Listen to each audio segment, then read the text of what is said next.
কুত্তার বাচ্চা, তোর সাহস কি করে হয় সামান্য আমাদের বাসার গেট দারোয়ান হয়ে আমাকে বিয়ে করেছিস? তোর কি যোগ্যতা আছে আমাকে বিয়ে করার মতো? দেখুন, আমি তো আপনাকে বিয়ে করতে চাইনি। আমার মায়ের চিকিৎসার জন্য অনেকগুলো টাকা লাগবে। যখন আঙ্কেলকে বলি টাকার কথা, তখন সে আমাকে শর্ত দেয় যে আপনাকে বিয়ে করতে হবে। এর বিনিময়ে আমার মাকে চিকিৎসা করানোর জন্য যত টাকা লাগবে সব টাকা দেবে। তাই আমি রাজি হয়ে যাই। তোকে আর কি বলবো, সব দোষ বাবার। বাবা কি করে পারলো আমাকে একটা ছোট লোক গেট দারোয়ান ছেলের সঙ্গে বিয়ে দিয়ে দিতে? বাবার কি মাথা পুরোটাই গেছে নাকি? আঙ্কেল যেহেতু আপনাকে আমার সঙ্গে বিয়ে দিয়েছে, নিশ্চয়ই এর মধ্যে কোনো না কোনো কারণ তো লুকিয়ে আছে। হয়েছে, তোকে আর বলতে হবে না। এখন যা আমার চোখের সামনে থেকে সর। তোকে দেখলেই আমার গায়ে রাগ উঠে যাচ্ছে। তোকে কিন্তু কখন কি উল্টাপাল্টা করে ফেলি আমি নিজেও জানি না। কিন্তু আমাদের তো বিয়ে হয়েছে। কুত্তার বাচ্চা, তোর কত বড় সাহস আমার সামনে বলিস বিয়ে হয়েছে? আমি তোকে স্বামী হিসেবে মানি নাই। তুই এখন সর এখান থেকে। আর তোর ভেতরে যদি উল্টাপাল্টা কোনো চিন্তা থেকে থাকে তাহলে ভালোই ভালোই মাথা থেকে ঝেড়ে ফেল, না হলে কিন্তু তোকে জ্যান্ত পুঁতে রাখবো মাটিতে। বুঝেছিস আমার কথা? ঠিক আছে, কিন্তু প্লিজ আঙ্কেলকে কিছু বলবেন না। পরে আঙ্কেল আবার আমার মায়ের চিকিৎসার জন্য টাকা দেবে না, তখন আপনাকে বিয়ে করেও আমি আবার আমার মায়ের চিকিৎসা করাতে পারবো না। বুঝতে পারছি, এখন সর আমার চোখের সামনে থেকে। কাউকে কিছুই বলবো না, যা এখন। কিন্তু ম্যাম, যদি রুম থেকে চলে যায়, আঙ্কেল পুনরায় আমাকে জোর করে রুমের মধ্যে ঠেলে নিয়ে আসবে। এর থেকে বলি কি, আপনি খাটে ঘুমান, আমি সোফায় কিংবা ফ্লোরে ঘুমিয়ে পড়ব। তোর সঙ্গে একই রুমে থাকবো ইম্পসিবল, এটা কখনোই সম্ভব না।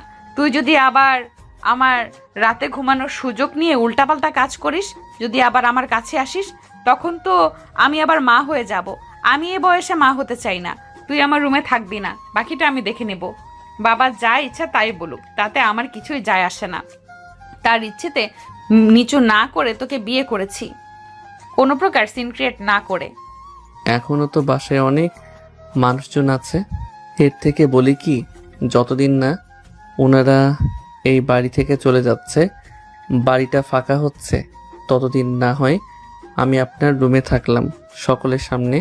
প্লিজ, লোক দেখানো হলেও স্বামী স্ত্রীর মতো ব্যবহার করুন। তারা চলে গেলে পরে না হয় আমরা আমাদের বিষয়টা মীমাংসা করে নিব। কি মীমাংসা মানে?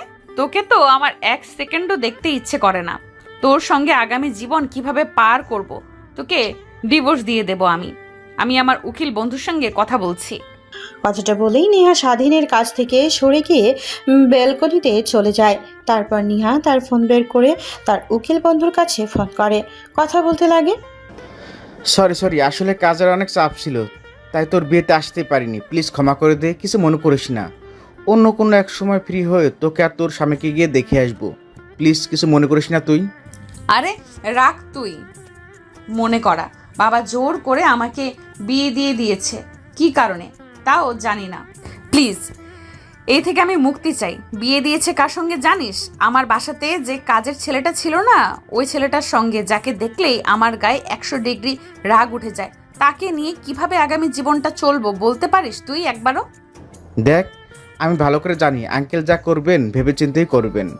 তোর খারাপ হোক এমন কোনো কাজ আঙ্কেল করতে যাবেন না। নিশ্চয়ই এর মধ্যে কোনো না কোনো কারণ আছে, সে কথা বাদ। তা তুই এখন কি করতে চাচ্ছিস সেটা আমাকে খুলে বল। আমি তোকে সে সম্পর্কে ভালো একটা পরামর্শ দিই। হ্যাঁ, তোদের বাসার দারোয়ানকে দেখে আমার মোটে মনে হয় না ও ছোট গরিব ঘরের একটা ছেলে। দেখে তো মনে হয় বড়লোক ফ্যামিলির ছেলে। দেখিস না কথাবার্তা, হাঁটা চলা, শরীরের পোশাক আশাকের কি অবস্থা। তুই আবার উল্টাপাল্টা কথা বলছিস? ঠিক আছিস নাকি নেশা টেশা করেছিস? ওই ছেলেটা যদি বড়লোক ফ্যামিলির হতো তাহলে কি আমার বাসাতে চাকরি করতো? তা বাদ দিয়ে সে সব কথা। তোকে যার জন্য ফোন করেছিলাম, আমি ডিভোর্স চাই ওর কাছ থেকে, তাও আবার খুব শীঘ্রই। ওর সঙ্গে একই বেডে শুয়ে থাকা তো দূরে থাক, এক রুমে থাকতে পারবো না। ওর কাছ থেকে মুক্তি চাই, তাই তোকে ফোন করেছি। আমি কিভাবে কি করলে খুব তাড়াতাড়ি ডিভোর্স মিলবে ওর কাছ থেকে? দেখ, ডিভোর্স চাইলে তো আর সম্ভব না। ডিভোর্স হাতের মোয়া না। ডিভোর্স হতে গেলে কিছু আইন আছে, এইগুলো ফলো করতে হয়। তোদের তো বিয়ে হয়েছে আজকে, ডিভোর্স নিতে গেলে কমপক্ষে 6 মাস একসাথে থাকতে হবে। এরপর ডিভোর্সের জন্য অ্যাপ্লাই করলে পরবর্তীতে যদি ছেলে কিংবা মেয়ে রাজি না হয় ডিভোর্স অনেকটাই চায় না, কিন্তু টাকা দিলে হয়ে যায়। যত টাকা লাগে তত টাকা দেব, তুই সেটা নিয়ে ভাবিস না। কিন্তু ওর কাছ থেকে আমি আজকে ডিভোর্স চাই, এবং এখনই। দেখ, পাগলের মতো করিস না, বললাম তো কমপক্ষে বিয়ের 6 মাস পর ডিভোর্স নিতে হয়, এর আগে নেওয়া যায় না। 6 মাস পরে এই বিষয় নিয়ে আলোচনা করবি। এখন ফোন রাখ। আর আজ বাসরাত, এটা কিন্তু অনেক মধুর হয়, বাসরাতটা সেরে ফল, তারপর না হয় এই বিষয় নিয়ে চিন্তা করিস। রিফাত, তোকে যদি কাছে পাই তাহলে যে কি করব আল্লাহই জানে। তুই কি বললি? আমার জামাইকে দেখা করতে আসবি, তাই না? তোকে গরম মরিচ ভর্তা করে খাওয়াবো। আর কি বললি? বাসর রাত, তাই না? দেখ রুমে গিয়ে ওর কি অবস্থা করি, পুরো রাত ঘুমাতে দেব না ওকে। তুই তো আমার একটা কথাও শুনতে পাস না। তারপরে বলছি, ছেলেটা অনেক ভালো, আমার দেখে ওকে মনে হয়েছে। আর ওর মধ্যে কোনো না কোনো রহস্য লুকিয়ে আছে, সেটা উন্মোচন কর। যদি তাও না পারিস, ওর সঙ্গে একটু মিলেমিশে দেখ, তাহলে বুঝতে পারবি ছেলেটা কত ভালো। আর আমি বলবো কি, যদি পারিস তাহলে ছেলেটাকে মেনে নিয়ে ওর সাথে আগামী দিনের পথ চলার চেষ্টা করিস। রাখ ফোন। তোর কাছে ফোন করলাম সলিউশন নেওয়ার জন্য, উল্টো তুই আমাকে ওর সম্বন্ধে ভালো গান শোনাচ্ছিস। তোকে ফোন করাটা আমার ভুল হয়েছে। নেহার কথা শুনে ওই পাশ থেকে রিফাত হাসতে লাগে। নেহার আরও রাগ উঠে যায়। মাথাতে নিজের রাগ আর কন্ট্রোল করতে না পেরে নিজের শরীরে থাকা লেহেঙ্গার কোনাটা ফ্লোরে ছুঁড়ে মেরে 2 হাত শক্ত করে নেয়। স্বাধীনের ওপরে নেহার রাগ দ্বিগুণ হতে লাগে। রেগে রুমের ভেতরে প্রবেশ করে দেখে খাটের উপরে স্বাধীন মাটির দিকে তাকিয়ে কিছু একটা ভাবছে। খাটে বসার কারণেই নেহা আরও রেগে যায়। রেগে তার স্বাধীনের কাছে গিয়ে স্বাধীনের কলার চেপে ধরে ঠাস ঠাস করে দুটো থাপ্পড় লাগিয়ে দেয়। তারপর স্বাধীনকে বলতে লাগে, কুত্তার বাচ্চা, ছোট লোকের বাচ্চা, তোর সাহস কি করে হয় আমার খাটে বসার? তোর যোগ্যতা কি আছে আমার খাটের উপরে বসে থাকার? তোকে আর কি বলবো যে বাবা একটু সুযোগ দিয়েছে অমনি আমার উপর হস্তক্ষেপ শুরু করেছিস। এর কারণে তো তোদের মতো ছোট লোকদের আমি একদমই দেখতে পারি না। তোর দোষ নেই, মনে হয় তো মার দোষ আছে। না হলে ছেলেটা কিভাবে মেয়েদের দিকে লেলিয়ে দেয়, বড় লোকের মেয়েকে বিয়ে করতে দেয়? সব অভিনয়। তুই কি বললি? তোর মায়ের অসুখ হয়েছে, তাই না? চিকিৎসা করতে টাকা লাগবে। আচ্ছা, তোর বাবা নেই, এই অল্প বয়সে আমাদের বাসার দারোয়ানের কাজ করিস, এখন আবার টাকা হাতে নেওয়ার জন্য আমার বাবাকে ভুলভাল বোঝাচ্ছিস। আসলে তোর বাবার পরিচয় নেই বুঝি? তোর মা। নেহার কথাটা শেষ না হতেই স্বাধীন নেহার মুখ চেপে ধরে। তারপর নিজের রাগকে আর কন্ট্রোল করতে না পেরে পরে স্বাধীন নেহার গালে ঠাস ঠাস করে 2টা থাপ্পড় লাগিয়ে দেয়। তারপর নেহার হাত চেপে ধরে খাটের উপর ফেলে দেয়। তারপর নেহার শরীরের উপরে উঠে পড়ে স্বাধীন। অন্যদিকে নেহা স্বাধীনের এই ভয়ঙ্কর রূপ দেখে অবাক হয়ে যায়, কারণ ভাবতেই পারেনি সাদাসিধা একটা ছেলে এতটা ভয়ঙ্কর রূপ ধারণ করতে পারবে। স্বাধীনের হাত থেকে অনবরত ছোটার চেষ্টা করে নেহা, কিন্তু স্বাধীন রেগে নেহাকে শক্ত করে ধরার কারণে হাত ছাড়াতে পারল না। নেহার 2 হাত লাল হয়ে যায়। নেহা অনবরত স্বাধীনকে বলে, কুত্তার বাচ্চা, দেখ তুই একদম ভালো করছিস না, আমাকে ছেড়ে দে, না হলে তোর খবর আছে। তুই কিভাবে আমাদের বাড়িতে থাকিস, তোর মার চিকিৎসার জন্য কিভাবে আমার বাবার কাছ থেকে তুই টাকা নিস, আমি এটা দেখে নেব। ভালোই ভালোই বলছি, ছেড়ে দে, না হলে। কথাটা শেষ না হতেই স্বাধীন নেহার ঠোঁটের সঙ্গে ঠোঁট লাগিয়ে চুষতে লাগে। অন্যদিকে নেহা স্তব্ধ হয়ে পুতুলের মতো তাকিয়ে থাকে ওপরের দিকে। স্বাধীনের প্রত্যেকটা স্পর্শ কেমন যেন তীক্ষ্ণ লাগে নেহার। অনবরত স্বাধীন কিস করতেছে, প্রত্যেকটা কিসেই নেহা কেঁপে কেঁপে উঠতে লাগে। নিজেকে আর সামলাতে না পেরে স্বাধীনের মাথার পেছন দিয়ে ধরে নিজের সঙ্গে আরো শক্ত করে জড়িয়ে নেয় নেহা। এই প্রথম কোনো ছেলের স্পর্শ পাচ্ছে, তা আবার এত গভীরভাবে। প্রায় 5 মিনিট পর স্বাধীন নেহাকে ছেড়ে দেয়। স্বাধীন আর নেহা দুজনেই হাঁপাচ্ছে যেন, আর কিছুক্ষণ কিস করলেই দুজনেই মারা যেত। দুজন দুজনার দিকে রোমান্টিক দৃষ্টিতে কিছুক্ষণ তাকিয়ে থাকার পর নেহা নিচ থেকে সরে গিয়ে স্বাধীনের উপরে উঠে পড়ে। তারপর স্বাধীনের গলায় ঘাড়ে অনবরত কিস করতে লাগে। দুজনে বাঁধ ভেঙে যায়। সেই হারিয়ে যায় দুজনের এক ভালোবাসার অতল গভীরে। সেইভাবে ফিরে যায় 2 ঘন্টা। নেহা স্বাধীনের বুকের উপরে শুয়ে থাকে। নেহার চুলগুলো স্বাধীনের মুখের উপরে পড়ছিল। ওভাবেই দুজন ঘুমিয়ে পড়ে। সকালবেলা নেহার ঘুম ভাঙতেই নিজেকে আবিষ্কার করে স্বাধীনের বুকের ওপর। এইটা দেখে অনেকটাই অবাক হয়ে নিজের দিকে তাকাতেই দেখে গায়ে বিন্দুমাত্র কোনো পোশাক নেই। এইটা দেখে জোরে চিল্লানি দিয়ে ওঠে। স্বাধীনের ঘুম ভেঙে যায়। নেহার মুখ চেপে ধরে। আরে পাগল নাকি আপনি এভাবে চিৎকার করছেন? মানুষ তো উল্টাপাল্টা কিছু ভাববে, বলবে সবাই বাসর করে রাতে, এ আবার দেখি ভিন্ন সকালে করছে। স্বাধীনের কথা শুনে নেহা একটু রাগী দৃষ্টিতে তাকায়। স্বাধীন ভয় পেয়ে নেহার মুখ থেকে হাত পুড়িয়ে সরিয়ে ফেলে। তারপর নেহা ঠাস ঠাস করে থাপ্পড় লাগিয়ে দেয় স্বাধীনকে। স্বাধীন তার দুই হাত দিয়ে দুই গাল চেপে ধরে নেহার দিকে অবাক দৃষ্টিতে তাকায়। কুত্তার বাচ্চা, তোর এত বড় সাহস! তুই আমার সঙ্গে রাতে সুযোগ পেয়ে উল্টাপাল্টা কিছু করে ফেলছিস। এর কারণে তোকে এক রুমে নিয়ে থাকতে চাইনি। এখন তো বুঝতে পারলাম তুই সব ছেলের মতোই দেহের পাগল। সুযোগ পেয়ে আমার উপর ঝাঁপিয়ে পড়েছিলি তুই।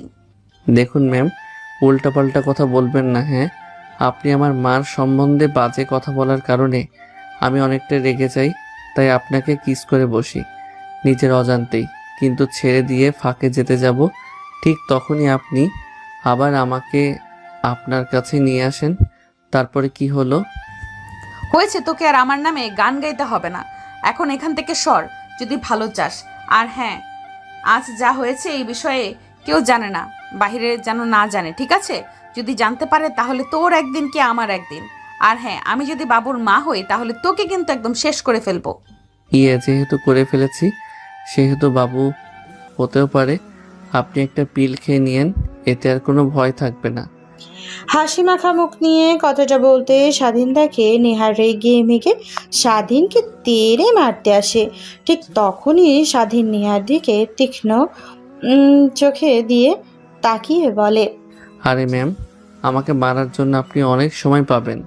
আগে কিছু পরিধান করে নিন, না হয় আপনাকে আবার পাঠকরা বাজে নজরে তাকিয়ে দেখবে। কি বললি তুই? এইখানে আবার পাঠক কোথা থেকে আসবে? নিশ্চয়ই তুই রুমের মধ্যে কোথাও না কোথাও গোপন ক্যামেরা ফিট করে রেখেছিস। তোকে দেখে তো বিন্দু আর বিশ্বাস হচ্ছে না আমার, কারণ তুই আমার বাবার কাছ থেকে ওই ভিডিওটা দেখিয়ে কোটি কোটি টাকা আত্মসাৎ করতে পারবি। আমি ভালো করে তোর মতলবটা বুঝতে পেরেছি। সবাই আপনাকে আর আপনার বাবাকে বাজে কথা বলার আগে আমাকে বলবে, কারণ আপনার নামের সঙ্গে এখন আমার নাম জড়িয়ে আছে। ম্যাডাম, ও সরি, মিসেস নেহা। কুত্তার বাচ্চা, তোর সাহস কি করে হয় আমার নাম বলে ডাকার? এই জন্যই বলছি তুই আমাকে বিয়ে করেছিস যেন আমার নাম ধরে ডাকতে পারিস, আমার বাবাকে ভুলভাল বুঝিয়ে। কথাটা বলেই যেই নেহা স্বাধীনের গালে থাপ্পড় দিতে যাবে, ঠিক তখনই নেহার দুই হাত ধরে ফেলে স্বাধীন। তারপর নিজের দিকে নিয়ে এসে নেহাকে তার সঙ্গে একত্র করে নেয়। অন্যদিকে নেহা অনবরত ছোটার চেষ্টা করে, কিন্তু স্বাধীন নেহাকে কিস করার সঙ্গে সঙ্গে নেহা চুপ হয়ে যায়। একটু পর যখন স্বাধীন নেহাকে ছেড়ে দেয়, নেহা স্বাধীনকে উদ্দেশ্য করে কিছু বলতে যাবে, তার আগে নেহার কোনো কথা না শুনে সোজা স্বাধীন নেহার ওয়াশরুমে চলে যায়। অন্যদিকে নেহা এই পাশ ওই পাশ তাকিয়ে দেখে তার লেহেঙ্গা আর শাড়ি ফ্লোরে পড়ে আছে। তারপর সেই পোশাক পরিধান করে নিয়ে খাটের উপরে বসে হাত রাখতেই হাতে পিচ্ছিল কিছু একটা অনুভব করে। নেহা ওইদিকে তাকাতেই দেখে রক্ত। এইটা দেখে অনেক লজ্জা পায়, তাই তড়িঘড়ি করে বিছানার চাদরটা সরিয়ে অন্য একটা বিছানার চাদর পেরে দেয়। তারপর স্বাধীনের ওয়াশরুম থেকে বের হয়ে আসার অপেক্ষা করতে লাগে। একটু পর স্বাধীন ওয়াশরুমের দরজা হালকা খুলে মাথা বের করে নেহাকে উদ্দেশ্য করে বলে, এই যে মিসেস নেহা, ওইখানে দেখেন একটা ব্যাগ আছে, আঙ্কেল দিয়েছিল, ওইটাতে জামা কাপড় আছে। আমার ব্যাগটা একটু দিবেন প্লিজ। নেহা স্বাধীনের কথা শুনে অন্য পাশ ফিরে তাকায়। ঠিক তখনই স্বাধীন বুঝতে পারে এইভাবে বললেই নেহা দিবে না, তাই কথা উল্টিয়ে স্বাধীন পুনরায় বলে, সরি মিসেস নেহা বলার কারণে। ম্যাম প্লিজ আমাকে ওই প্যাকেটটা দিবেন, আমার জামা কাপড় আছে, দিলে অনেক উপকৃত হতাম। না হলে আমাকে আবার আপনার সামনে উলঙ্গ হয়ে আসতে হবে।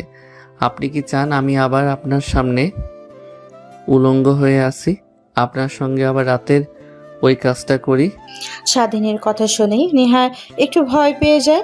রাতের কথা মনে হতেই তারপর তাড়াহুড়ো করে সোফার উপর থেকে প্যাকেটটা নিয়ে স্বাধীনের হাতে দিয়ে আসতে যাবে, ঠিক তখনই স্বাধীন নেহার হাত চেপে ধরে নেহা পেছন দিকে না তাকিয়ে হাত ছাড়ানোর চেষ্টা করতে থাকে অনবরত, কিন্তু স্বাধীন সরে না। শেষমেশ কোন উপায় না পেয়ে পেছন দিকে তাকাতেই স্বাধীন বলে, শোনো একটা কথা ম্যাম, আপনি মানেন আর না মানেন, আপনি আমার ওয়াইফ, আমি আপনার থেকে অনেক ছোট, প্রায় 4 বছরের। হয়তোবা আপনার নাম ধরে ডাকা যাবে না, কিন্তু স্বামী যতই ছোট হোক, স্ত্রী যতই বড় হোক না কেন, স্বামীর কাছে সবসময় স্ত্রী ছোট। এই কথাটা মনে রাখবেন, দ্বিতীয়বার যেন বলা না লাগে। হ্যাঁ, আইসে আমার স্বামী।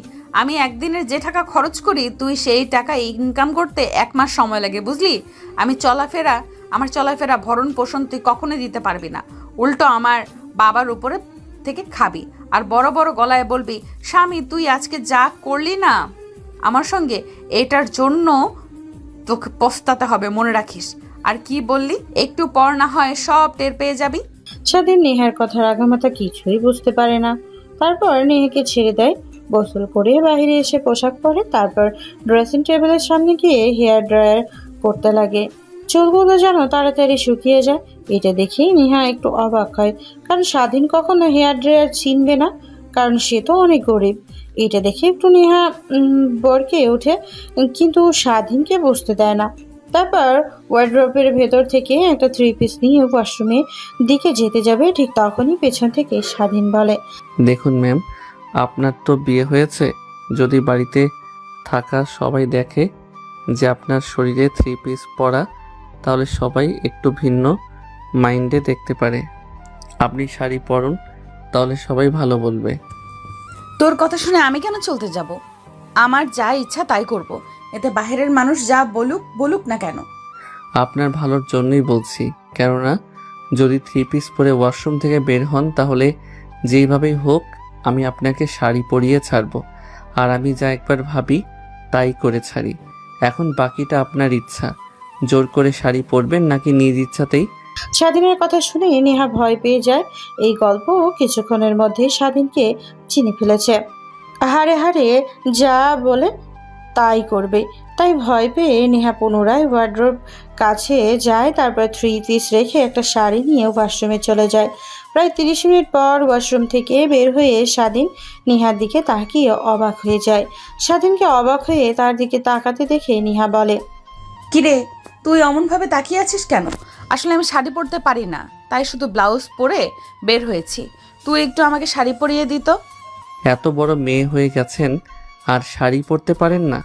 হ্যাঁ, আসলেই আমি শাড়ি পরতে পারি না। আমি ছোটবেলা থেকেই শুধু 3 পিস আর ছেলেদের মতো জিন্স প্যান্ট আর শার্ট পরে বাইরে দিয়ে ঘুরে করেছি। এখন এত কথা না বলে শাড়ি পরিয়ে দিবি কিনা বল, না হলে আমি মাকে ডাক দিয়েছি। আচ্ছা ওয়েট, শাশুড়ি মাকে ডাকতে হবে না, আমি শাড়ি পরিয়ে দিচ্ছি আপনাকে। কথাটা বলে স্বাধীন নেহার কাছে গিয়ে নেহার হাত থেকে শাড়ি নিয়ে পরিয়ে দিতে লাগে।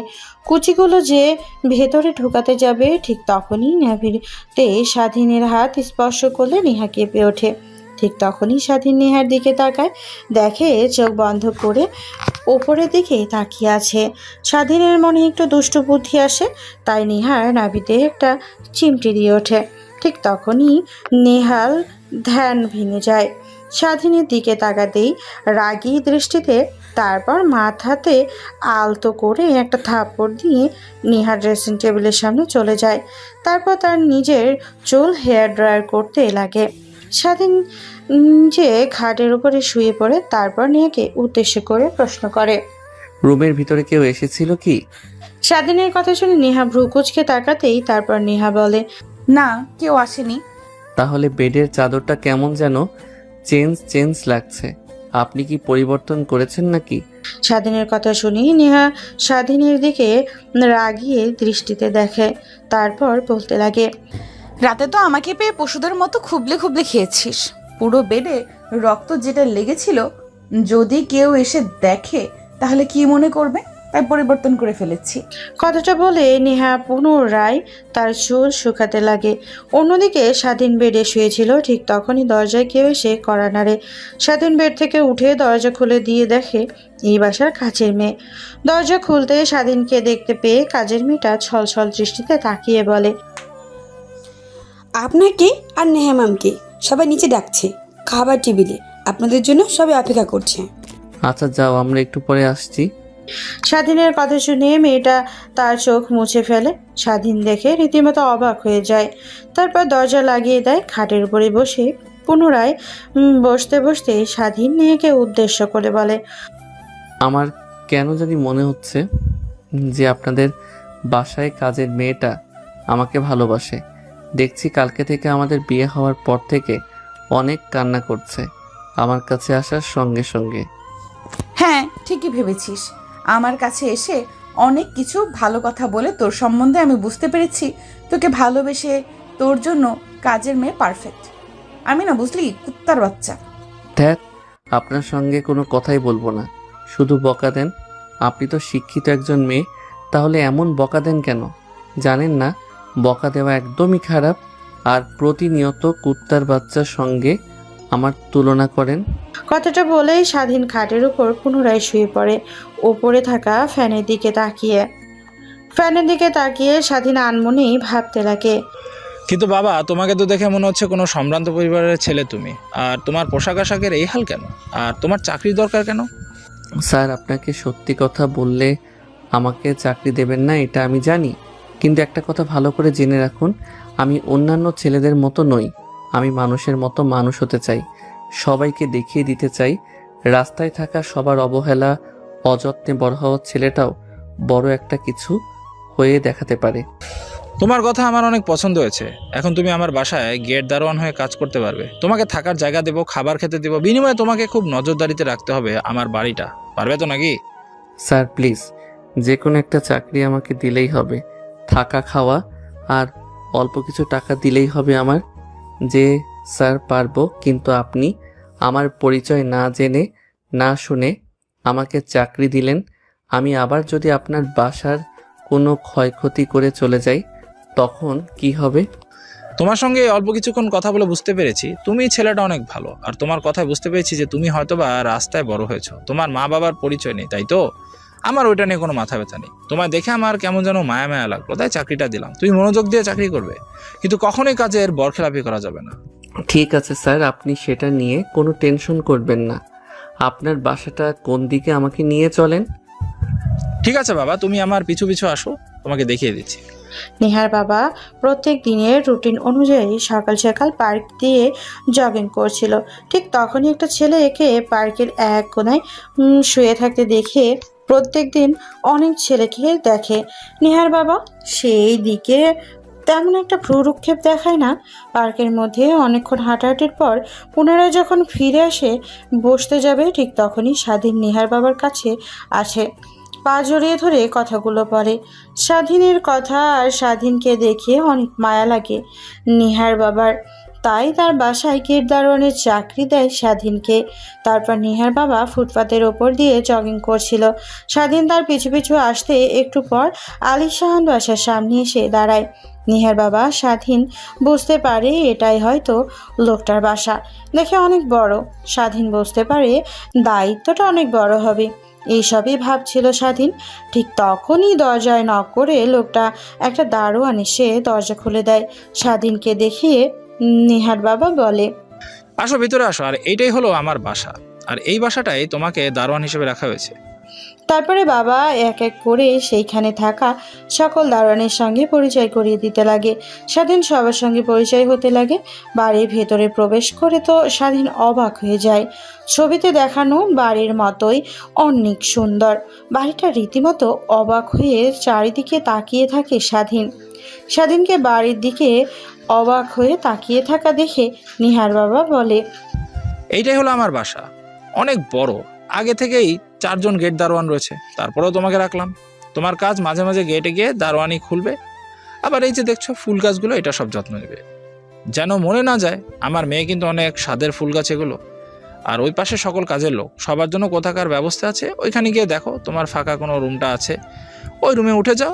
আর হয়তো তুমি এর আগে কোথাও থাকতে, তাই না? জি স্যার, থাকতাম বস্তিতে, কিন্তু আগুন লেগে সব পুড়ে গিয়েছে, কিছুই নেই, শুধু এই গায়ে থাকা পোশাক ব্যতীত।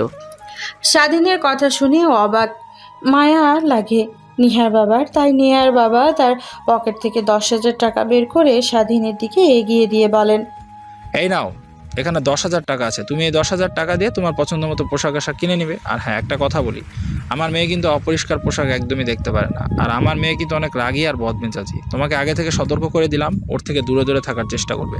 আমার বাসায় অনেক কাজের লোক ওর কারণে চলে গেছে, বুঝতে পেরেছো? এখন যাও, বাইরে শপিং মল থেকে পোশাক আশাক কিনে নিয়ে তারপর তোমার রুমে যাও। আর খাবারের সময় হলে সময় মতো তোমার রুমে খাবার পৌঁছে যাবে। নিহার বাবার হাত থেকে স্বাধীন টাকাগুলো নিয়ে নেয়। নিহার বাবাকে অনেক কৃতজ্ঞ দেখাতে লাগে। শেষমেশে স্বাধীন টাকাগুলো নিয়ে বাসার বাইরে চলে যায়। তারপর ফুটপাত থেকে কিছু জামাকাপড় কিনে নেয়। অবশিষ্ট স্বাধীনের কাছে 3,000 টাকা থাকে, সে দিয়ে আরও অনেক কিছু কিনে নেয়। তারপরে সেই সব নিয়ে সোজা বাড়িতে চলে আসছে। তারপর ওই বাসার কাজের লোকদের থাকার জন্য কোয়ার্টারে গিয়ে একটা রুম দেখে ফাঁকা ওই রুমে উঠে পড়ে স্বাধীন। বিকেলবেলা স্বাধীন দেখতে পায় ফুল গাছের নিচে অনেক ঘাস জমেছে। এইটা দেখে স্বাধীন গিয়ে ফুল গাছের নিচ থেকে ঘাস উঠাতে লাগে।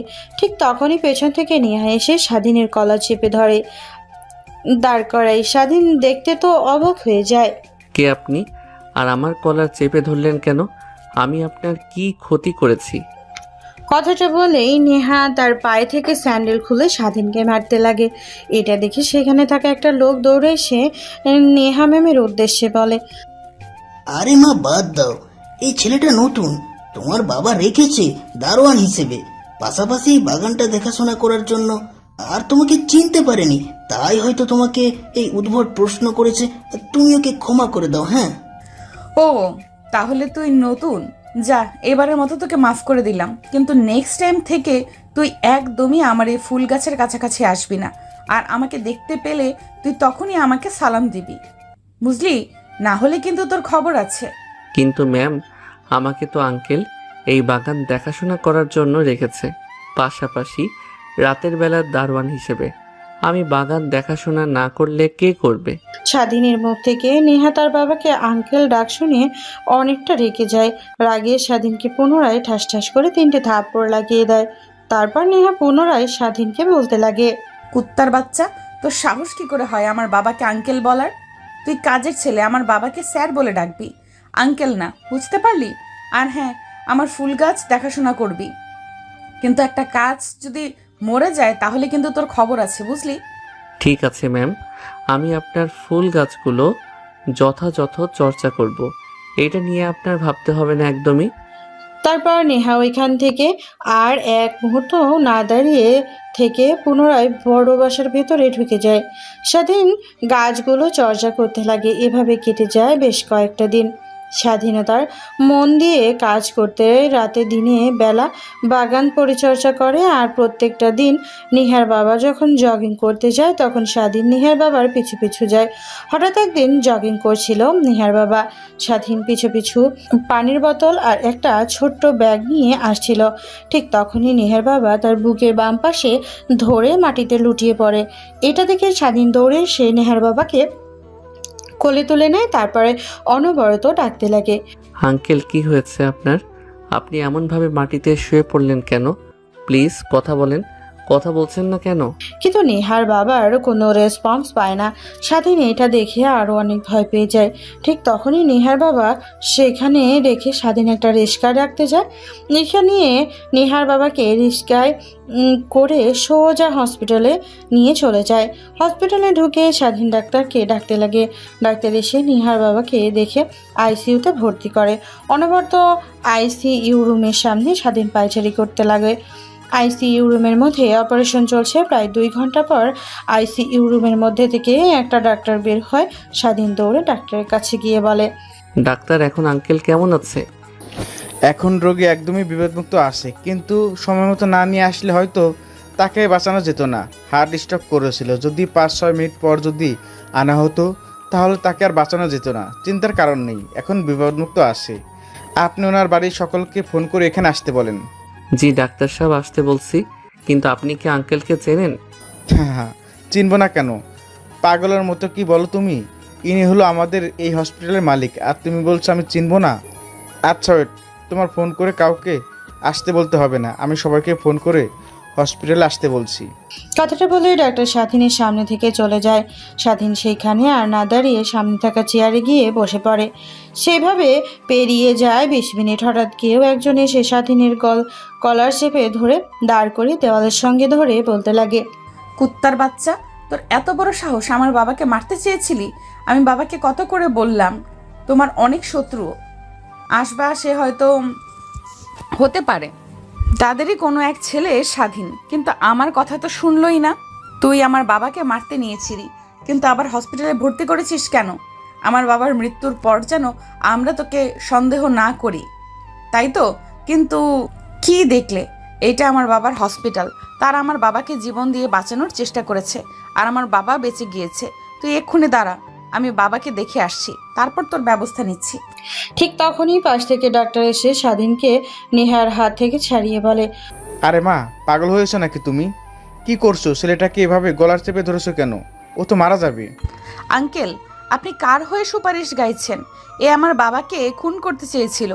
নিজের দোষ থামাচাপা দেওয়ার জন্য বাবাকে হসপিটালে নিয়ে ভর্তি করেছেন, যেন তার বিরুদ্ধে কোনো ব্যবস্থা না নিতে পারি আমরা।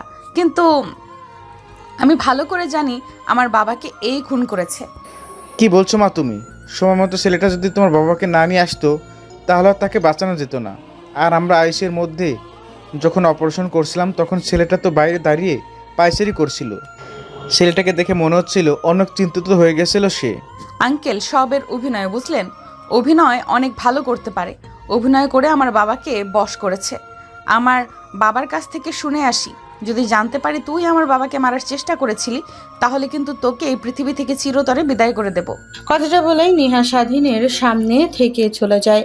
স্বাধীন গিয়ে পুনরায় চেয়ারে বসে কাশতে লাগে আর অনবরত নিঃশ্বাস ফেলতে লাগে, হারান মনেই ভাবতে লাগে, এতদিন হলো নেহা ম্যামদের বাড়িতে কাজ করছি, তারা আমাকে এইটুকু চিনতে পারলো। আমি কিভাবে আঙ্কেলকে মারবো? তিনি তো আমার নতুন আরেকটা জীবন দিয়েছে, না হলে কবে না খেতে পেয়ে মারা যেতাম। আরে বাবা, চিন্তা করছো কেন? তুমি আসলেই জানো না, নেহা মামুনি অনেক আগে থেকেই বদমেজাজি।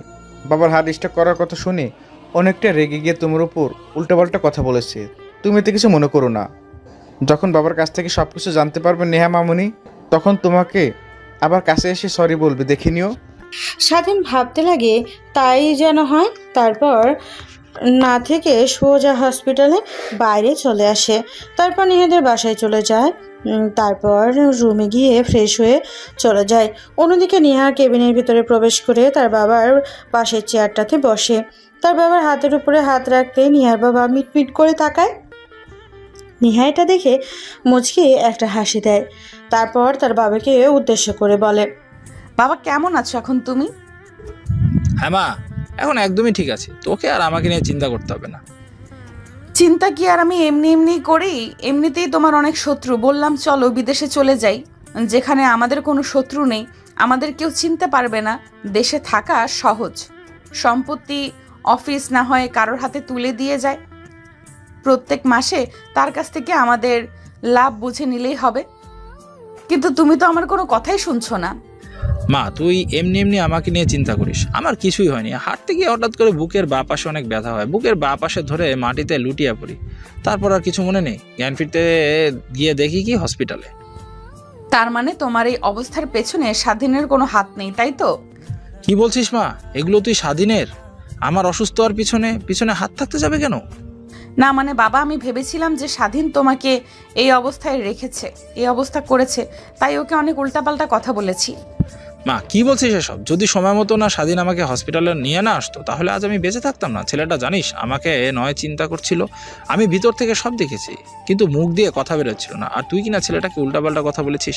যা, তুই এখনই গিয়ে স্বাধীনের কাছে সরি বলে আসবি। নিহার কেন জানি তার বাবার কথাগুলো শুনে অনেক খারাপ লাগছে।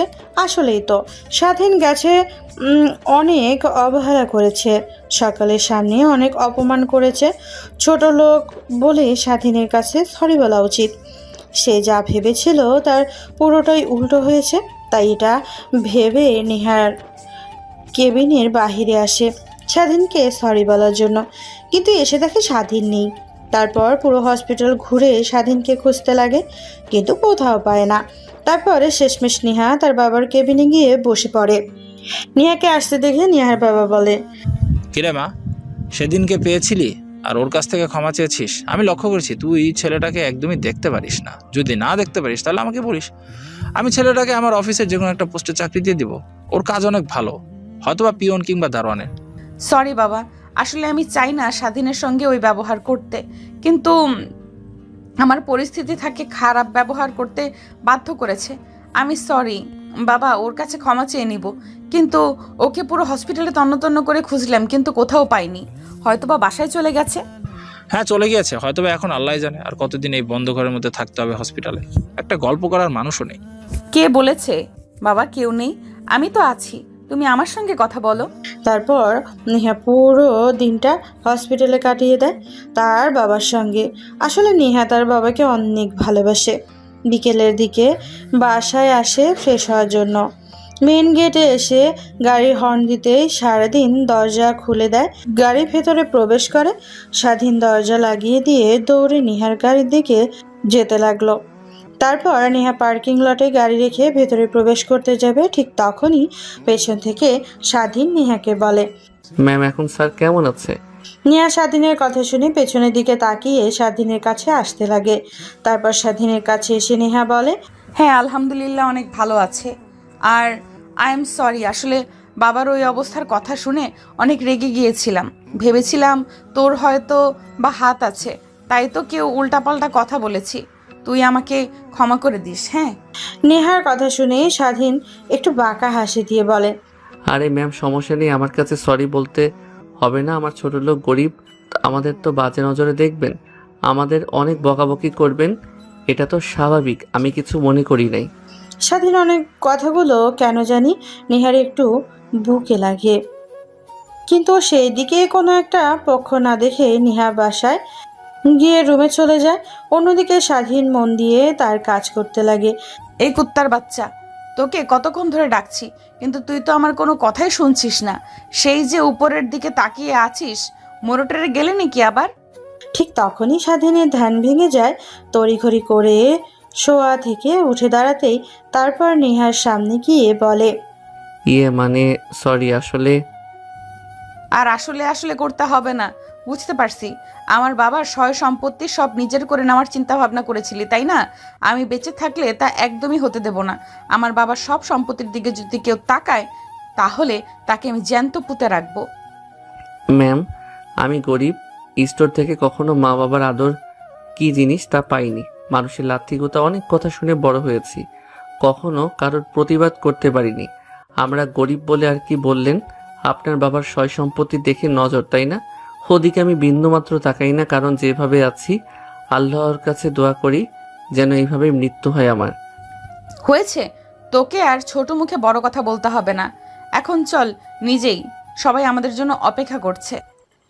তারপর স্বাধীন আর নেহা রুম থেকে বেরিয়ে যায়।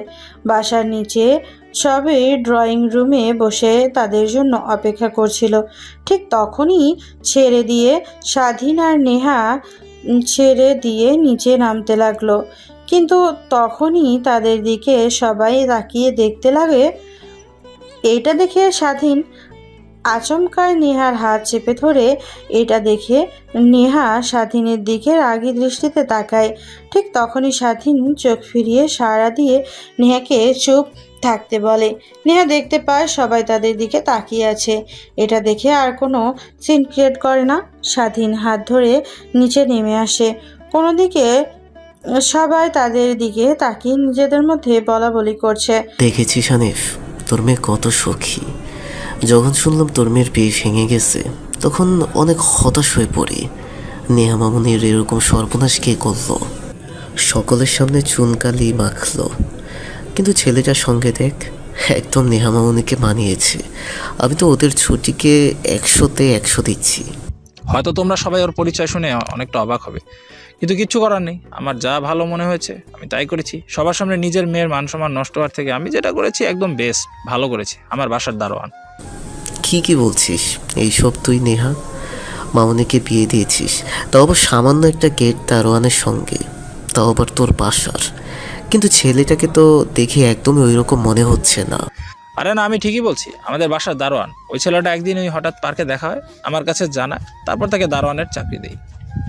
কিন্তু ছেলেটার কথাবার্তা সব কিছু দেখে আমার অনেক ভালো লাগে। কিন্তু তখনই নেহার বিয়ে ঠিক হয়ে যায়। নেহার বিয়ে ভেঙে গিয়ে মার মাথা নষ্ট হয়ে যায়, তাই এদিক ওদিক তাকিয়ে স্বাধীনকে দেখতে পাই, তারপর ওর সঙ্গে বিয়ে দিয়ে দিই। নিহার বাবার কথা শুনে সবাই স্বাধীনের দিকে একটু বাঁকা চোখে তাকায়। অনেক ভালো বলে আবার অনেক খারাপও লাগে, কারণ সামান্য একটা দারোয়ান যে মালকিনের মেয়েকে বিয়ে করেছে কেউ মানতে পারছে না। কিন্তু সেদিকে কোনো ভ্রুক্ষেপ দেখায় না নিহার বাবা। স্বাধীন আর নেহা আসতেই তাদের দিকে উঠে গিয়ে নিহার বাবা বলে, তোরা এসেছিস? এত দেরি হলো যে? তোদের জন্যই সবাই অপেক্ষা করছে। আর সত্যি কথা বলতে তোদের দুজনকে অনেক ভালো মানিয়েছে রে। কথাটা শুনে নেহা আর স্বাধীন দুইজনের দিকে তাকায়, বোঝার চেষ্টা করে আগে ওকে ভালো মানিয়েছিল কিনা। তারপর ওইখানে আর না দাঁড়িয়ে থেকে খাবার টেবিলে গিয়ে বসে পড়ে। স্বাধীন তার পাশে, নেহা দুজনকে কাজের মেয়েরা খাবার বেড়ে দিতে লাগে। এখনও সবাই স্বাধীনের দিকে বাঁকা চোখে তাকিয়ে আছে। আদৌ কেউ স্বাধীনকে দেখে বলতে পারবে না যে ছেলেটা গরিব ঘরের। বাসার সঙ্গে সঙ্গে স্বাধীনের গালের কাছেও নেহার ঠোঁট দিয়ে বলতে লাগে, এখন তো অন্তত আমার হাত ছেড়ে দিবি। সরি, আসলে সবাই তখন আমাদের দুজনের দিকে তাকিয়েছিল, তাই সবাইকে একটু ভালো দেখানোর জন্য আপনার হাত ধরেছিলাম। Extremely sorry. যা, এবারের মতো ক্ষমা করে দিলাম, কিন্তু দ্বিতীয়বার সবাইকে দেখানোর জন্য আমার হাত ধরবি না, মনে থাকে যেন। সবার সামনে হাত ধরলে আর কি সমস্যা? সব তো রাতে দেখে নিয়েছি। কথাটা বলে স্বাধীন বাঁকা একটা হাসি দেয়। নিহার গিয়ে স্বাধীনের পায়ে সজোরে একটা লাথি দেয়। স্বাধীন আহ বলে চিৎকার দিয়ে ওঠে। কি হয়েছে বাবা, তোমার হঠাৎ চিৎকার দিলে কেন? না মানে আঙ্কেল, হঠাৎ পায়ে বোধহয় পিঁপড়া কামড় দিয়েছে, তাই অনেক ব্যথা লাগায় বলে বলে চিৎকার দিয়েছিলাম, সরি। নেহার ধমক খেয়ে তার বোন খাবার খেতে লাগে।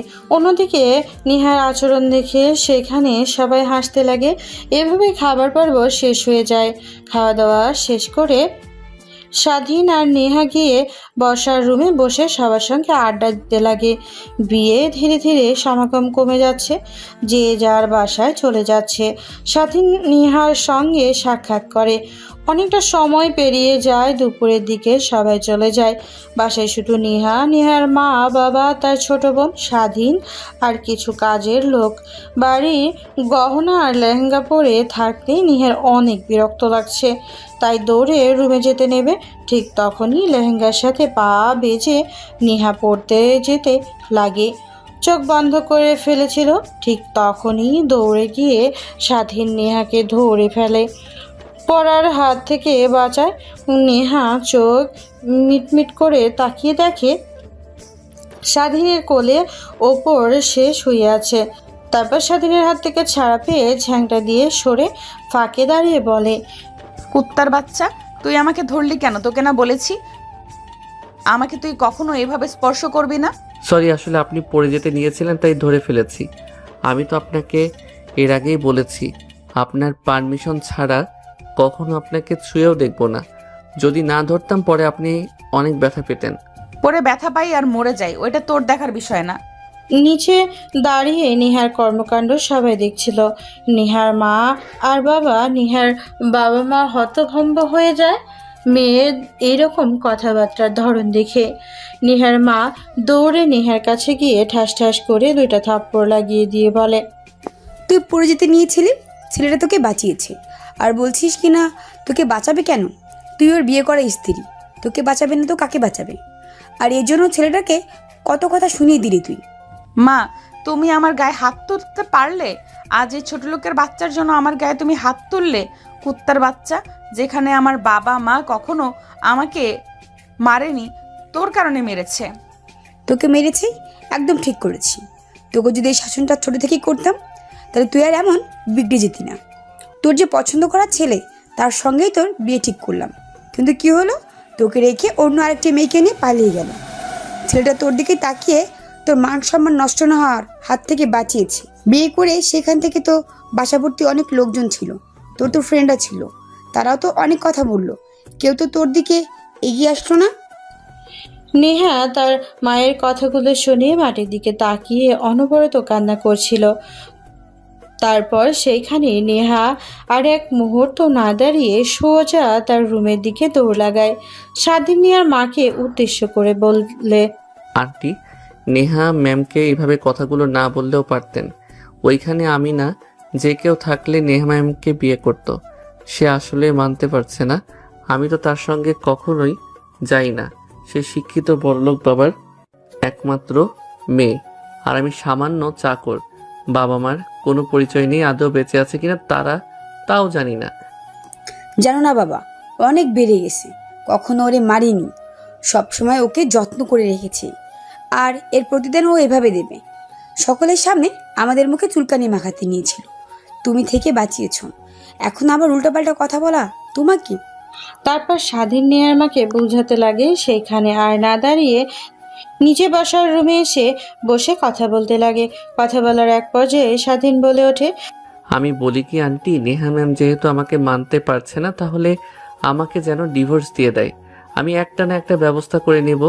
আর আঙ্কেল, আপনার অফিসে গিয়ে যে কোনো একটা পোস্টে চাকরি হবে আমার, কিন্তু শিক্ষাগত যোগ্যতা আছে। এবার ইন্টার ফার্স্ট ইয়ারে পড়ছি।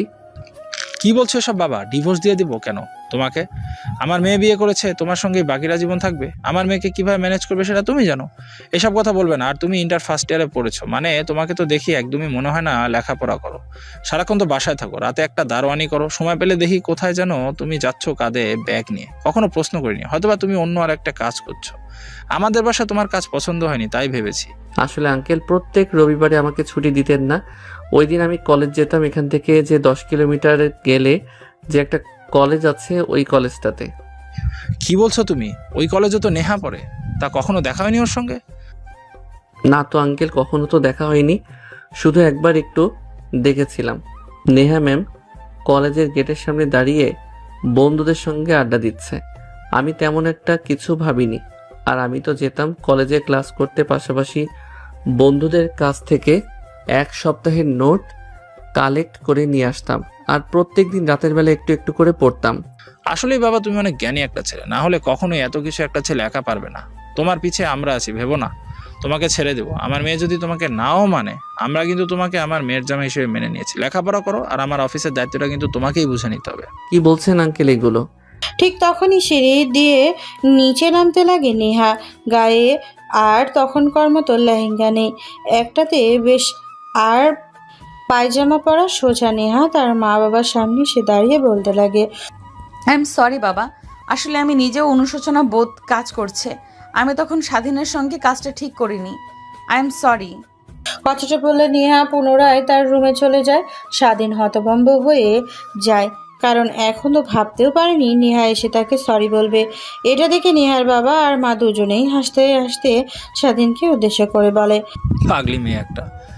বাবা, তুমি পারবে আমার মেয়েটাকে সামলাতে, আর ওকে নিয়ে বাকিটা পথ চলতে। আমি ভালো করেই জানি, শুধু তুমি তোমার বউকে কিভাবে মানাবে মানিয়ে নাও।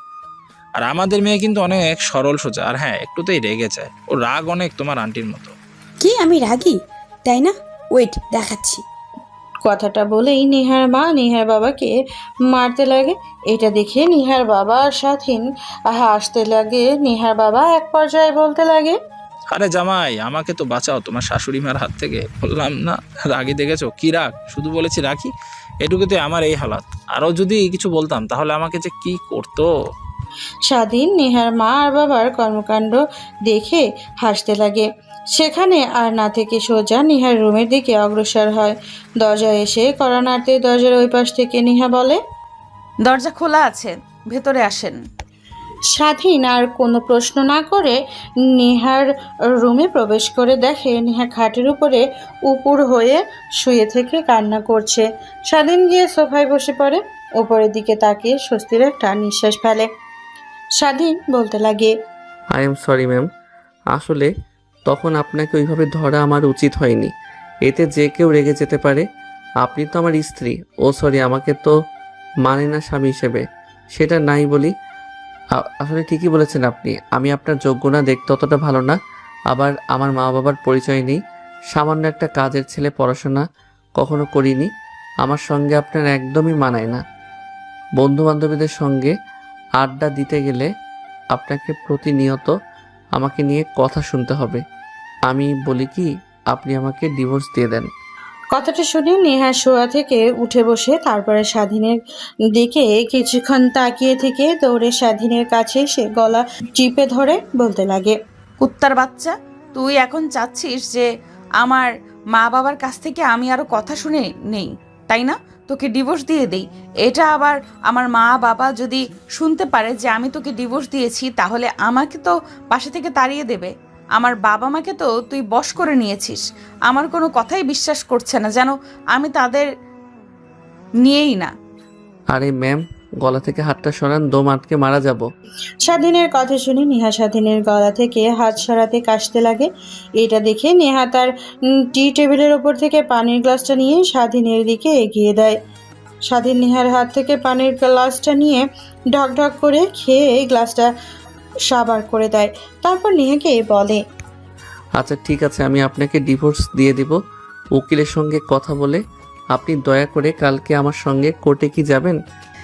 আচ্ছা ঠিক আছে, তা আমি যাব, কিন্তু আমাকে তো সবাই চেনে। কোর্টের প্রত্যেকটা উকিল তো যদি বাবাকে বলে দেয় এই বিষয়টা, তাহলে তো আবার বাবা জানতে পারলে আমাকে আবার অনেক কথা শোনাবে।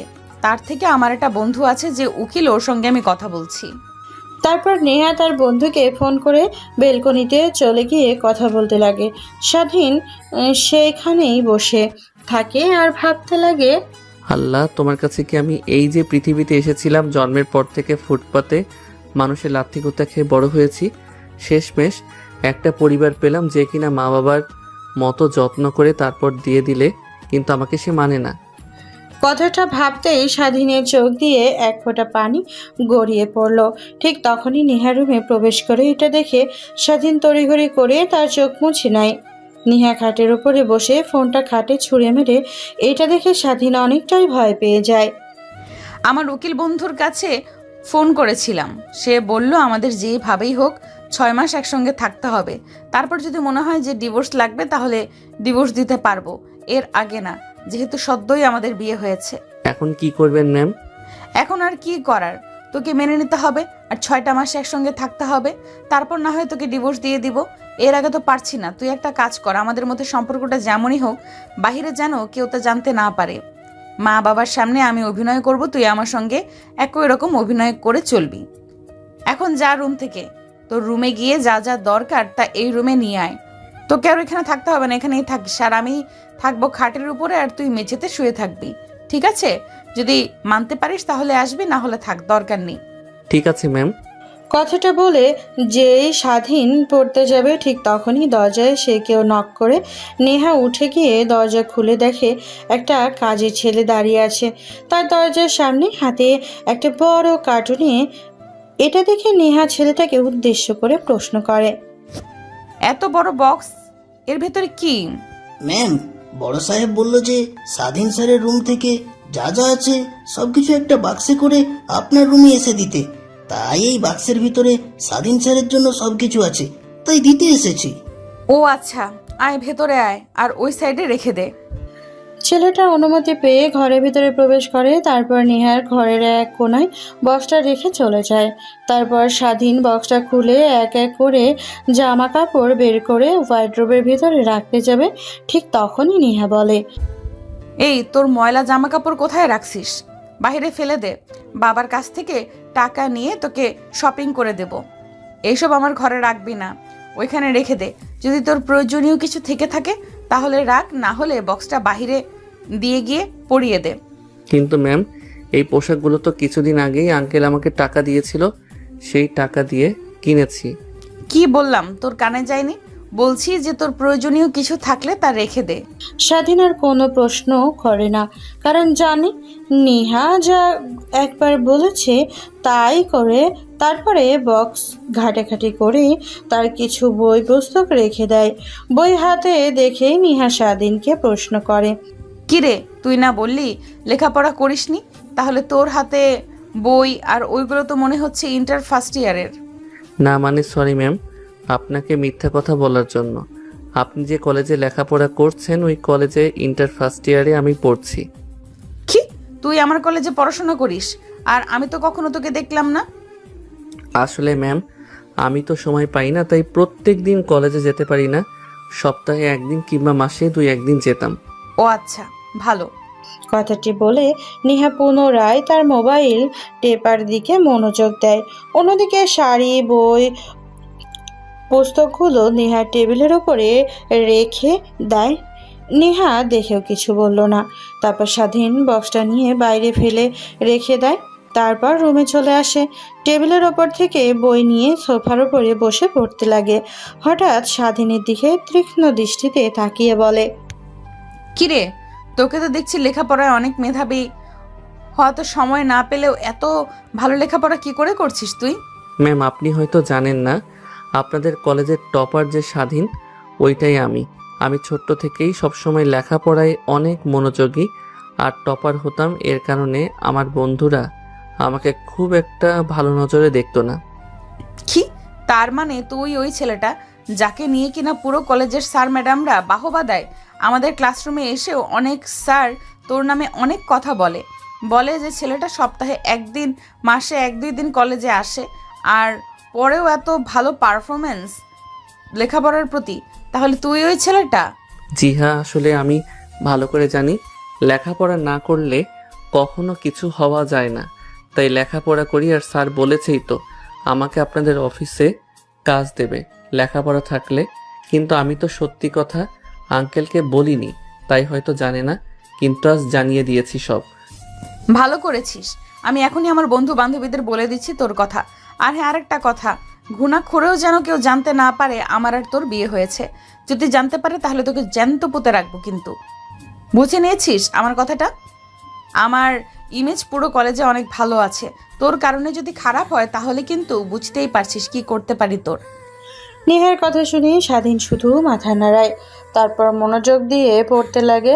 রাত যখন গভীর হয়, খাওয়া দাওয়া করে রুমে আসে। তারপর স্বাধীন একটা বালিশ নিয়ে ফ্লোরে শুয়ে পড়ে।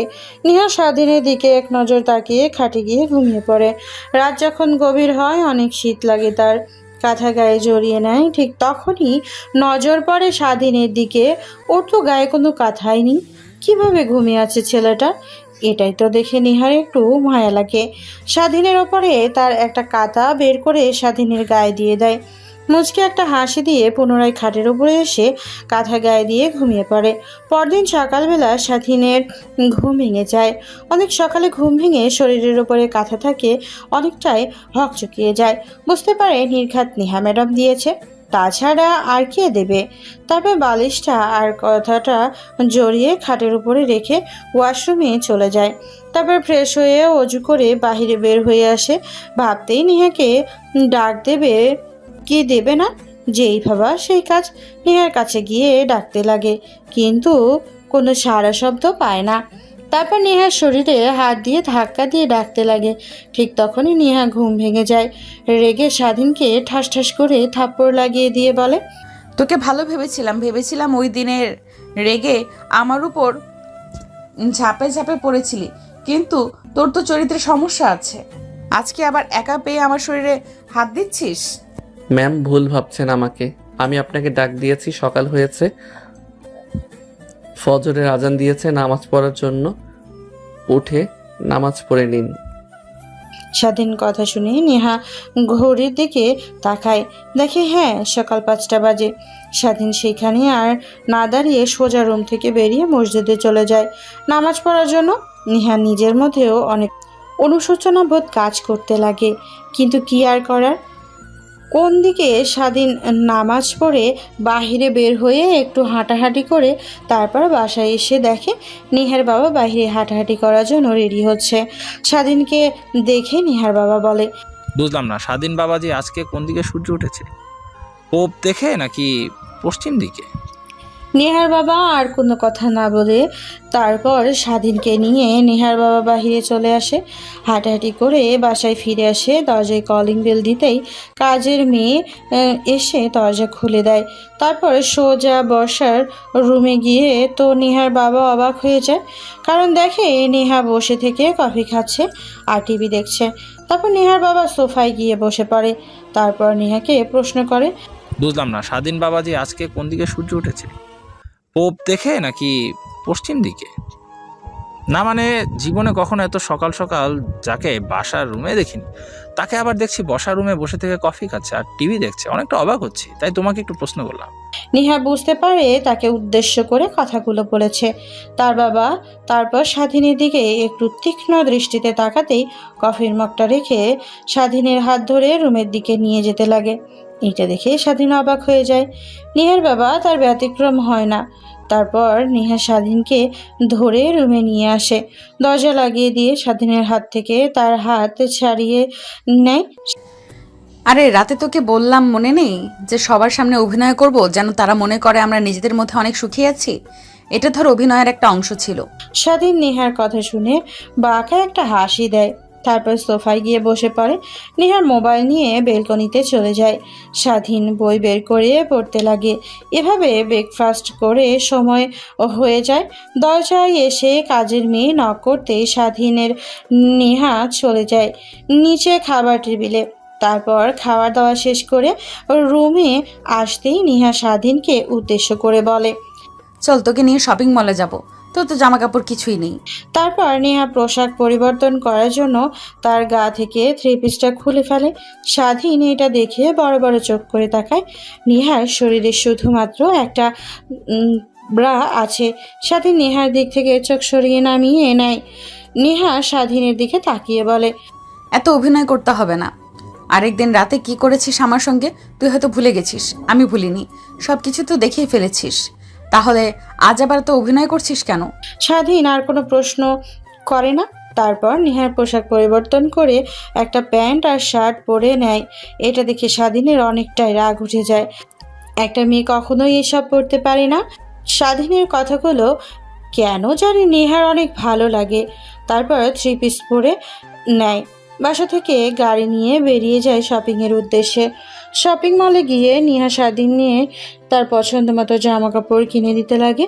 অন্যদিকে স্বাধীন তার পছন্দ মতো জামা কাপড় কিনে দিতে লাগে নেহাকে।